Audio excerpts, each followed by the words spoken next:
Lifting sesh, baby!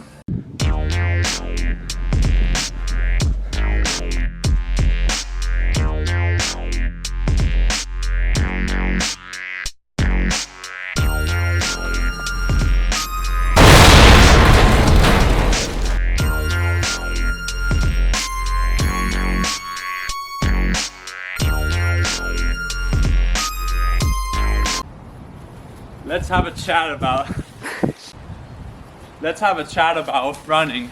Shoot. Let's have a chat about weightlifting.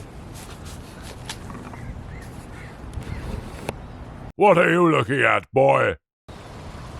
Should distance runners lift heavy in the weight room? Yes! Okay, I'm just kidding. But there are some things that we need to talk about when it comes to this subject. In regards to weightlifting, I personally believe that runners, like distance runners, should lift heavy. And we'll kind of go through what some of these factors are. So personally, some of the things that I'm going to want to talk about is bone mineral density. So essentially, how strong are the bones of individuals who run very long distances, and what can we do to help support that, help prevent stress fractures, help make them more strong, feel more strong when they run. So we'll get into that a bit with some research studies. And the second thing being running economy. So how efficient are we at running? Studies show that running economy, having a greater running economy, is associated with faster race times. So we'll go into that in some of the exercise techniques that help improve that. And then to finish it off, we'll talk about variability and the fact that individuals are individuals. So what works for me may not work for you, may not work for her, may not work for another guy. We're all different people and we react to things in different ways because of our physiology, because of our uniqueness. So we'll go into that a bit, and I'll just kind of conclude with some training protocols if you were to attempt weight training, what you should try and do and how you should do it. So stay tuned. So I took some notes on my phone. If I'm looking at my phone, I'm just referencing that. I'm not texting anyone. So we have this guy, Julius Wolff. He was a German surgeon who basically came up with this idea of Wolff's Law. So Wolff's Law is essentially the idea that your bone structure adapts to the stress that it is put upon. So if I go out and let's say run 5 miles, and then do so again 2 days later, theoretically, my bone structure will adapt to that stress and I will be more equipped to run that 5 miles again when I do it at a later time. I'm not sure what the specifics of how fast that happens, but we do know that bones adapt to stress. So we know that weight-bearing exercises are good for bone health. Some of the greatest weight-bearing exercises that we know of include running and weightlifting, with an emphasis on weightlifting just because of the amount of force that you can put on your body versus, like, for example, like an 800-pound squat is going to put more force in your body, lead to more adaptations. Of course, if you build up to that, don't go out and squat 800 pounds off the bat, but if you build up to that, your body will adapt, your bone system will adapt to that more than running will, because of how much more intense it is, how much more force you're putting on the body in a single squat versus like a 16-mile run. On the other end of that, we know that exercises like swimming and cycling don't do that for your bone system. So we know that very weak bones are common in swimmers and cyclers. I even looked at a study that I'll look at right now. So the cycling review basically took a bunch of people who cycle at least 6 hours a week and analyzed their bone mineral density over a period of time, and came to realize that their bone mineral density did not adapt to that stress because cycling does not give enough stress upon your body for it to adapt to it, compared to the likes of running and weightlifting and the such. Another study showed that bone mineral density in trained long distance runners was greater than that of sedentary individuals, which makes sense. Which sedentary means you don't work out a lot. If you don't work out a lot, you're not stressing your bones, so they have nothing to adapt to compared to the likes of distance runners.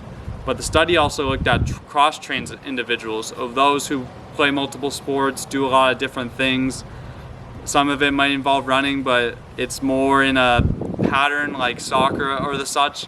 And they saw that these individuals had way higher significantly higher bone mineral densities than distance runners. So this and knowing the amount of running that distance runners do puts them at the stress for stress factors. So how do we want to combat this? We want to combat this with weight training.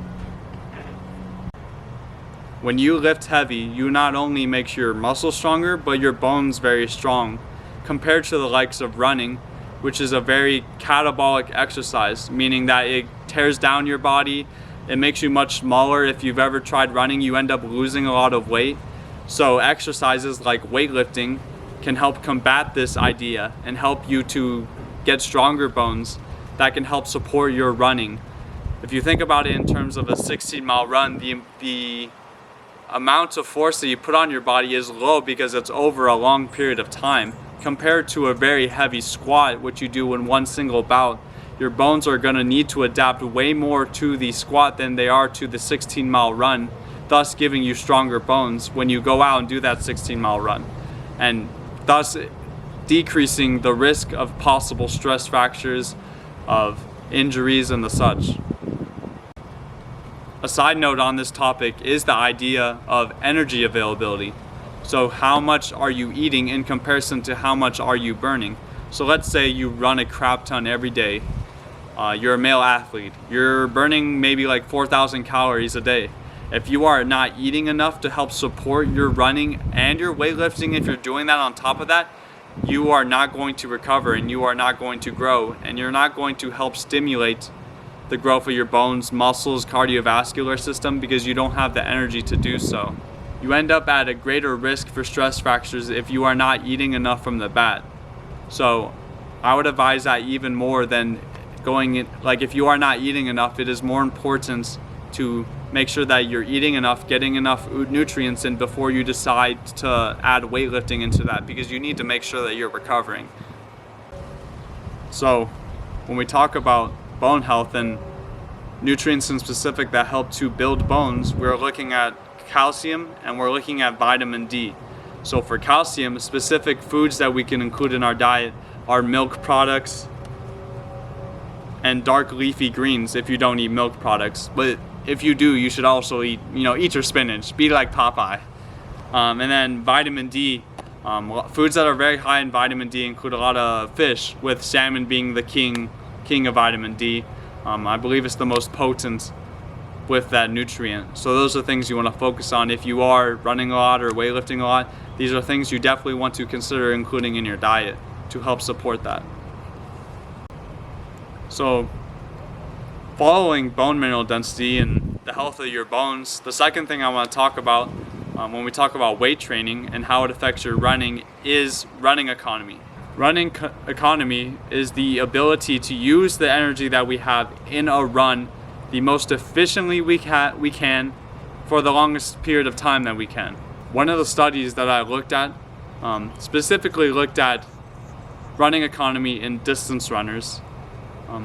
One of the things that they decided to do in this study was take a bunch of untrained individuals, people who don't run, apply weightlifting to their regimen, and they tested their running economy before the weightlifting and after, and their running economy improved after weightlifting, even though they didn't run during this process. So we can conclude that weightlifting helps improve running economy. They also talked about in the study the idea of plyometrics. So we have this thing called the stretch shortening cycle. In this study, they looked at plyometrics, and plyometrics specifically use this thing called the stretch shortening cycle. So the stretch shortening cycle in your muscles is essentially its ability to use and transfer energy in movement. So in running, you essentially have a bunch of stretch shortening cycles, your muscles using energy and then dissipating it through movement, and doing that over a long continuum, over an entire race, run, tempo run, whatever you're doing.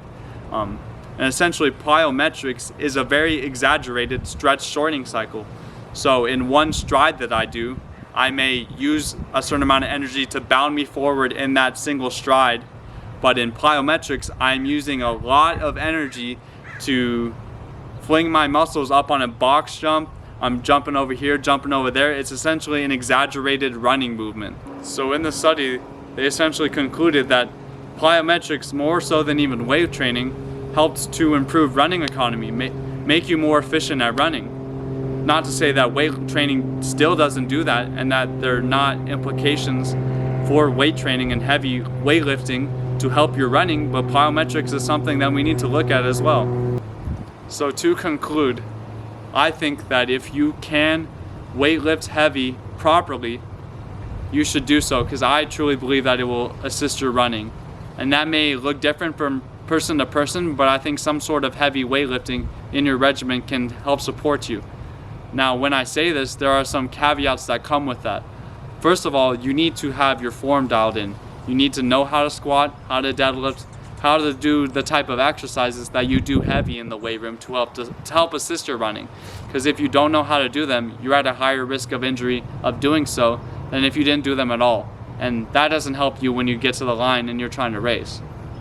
The second thing we need to look at is programming, or how many reps, sets are you doing, how often are you doing this? And that also differs from individual to individual. What works for one person, they might benefit from a lot of weight training just based on their physiology, versus someone else may not as much. For me personally, I lift twice a week heavy, and I found that that works well into my schedule and allows me to recover for the runs that I need to. So we need to have the consideration that this is a supplemental exercise. This is going to help our running, and it should help our running. And if it gets to a point where it is not, we need to assess it again and say, hey, what are we doing wrong? Are we doing too much? Do we need to take more out? Do we need to do different exercises? But this differs from individual to individual. So me saying this to you, a way that we can go about this is experiment. Try some of the stuff out. Try heavy weightlifting. Try even just like, if you don't want to squat heavy initially, start doing lunges or regression type of exercises that lead up into a heavy squat, and start somewhere and focus on progressing and see if that helps you. Because at the end of the day, I can talk to you guys all day, but if what I'm saying doesn't work for you, then it doesn't work for you, and you need to find what does. And I think that's the beauty about the sport and about all people in general, is that we are all individuals and we all work well with different things. So what works well for me may not work well for you guys, and that needs to be taken into consideration. I'm talking at you from my perspective, and you guys all have different perspectives. So honestly, go down in the comments and let me know what has worked for you in the past. Does heavy weight training help support your running? Do you not heavy weight train, and does lifting like lighter weights with higher reps, does that help you? Let me know, because I'm curious. I've recently gotten to heavy weight training, and personally, it has helped me a ton. I used to have little pains and aches like in my knee and my hips and stuff when I would run. I just felt very weak, but ever since I started lifting heavy, I have personally found in my training that I feel stronger and that I recover better, and that I'm overall like a better runner because of it. So go ahead, like shoot me comments. I love to talk to you guys in the comments and talk about some of this stuff, and we can figure it out. In terms of specific programming for weightlifting, what I personally do, if you guys want to try it out, I do 3x5 set of different exercises. Actually, a book, I'll put the image on the screen. It's called Starting Strength by Mark Ripito, which really goes into kind of the biomechanical, the form perspective of weightlifting. So it's a very beginner's guide to how to weightlift, how to do different exercises, and it talks about form and it's starting strength is how you start, and that's how I've started, and maybe it'll help you too. Lastly, before I sign off for the day and finish the video and stuff, I figured I'd talk about my bomb run today I had before my run. I got a total of 10 miles in. I'll go ahead and throw the Strava up so you guys can see it. So I had a 2-mile warm-up, and then a 6-mile cut down with my boy Nate, and then a 2-mile cool down. 6-mile tempo or cut down, we were supposed to start at 6:20 and then work our way down to 5:30 in terms of mile times. I ended up hitting, I went 6:16, 6:08, 5:56, 5:48, and then 5:44, and then 5:28. So I mean, really good progression there. I'm really happy with that run, and then I got to come back and do a really good weight session after. I've been feeling really confident in my training, so that's been going super well for me. But once again, thanks for tuning in if you watched to this point. go ahead and hit me with a like and honestly, if you're watching at this point, you just need to subscribe to me. Come on, because obviously like you mess with what I'm doing if you're at this point in the video. So go ahead and just subscribe while you're at it. Thanks for sitting down and listening to my spiel on weightlifting and running. If you disagree with me or agree with me or just want to talk about life, hit me up in the comments. I'd love to talk with you guys. Yeah, I think that's all I had, so I'm out.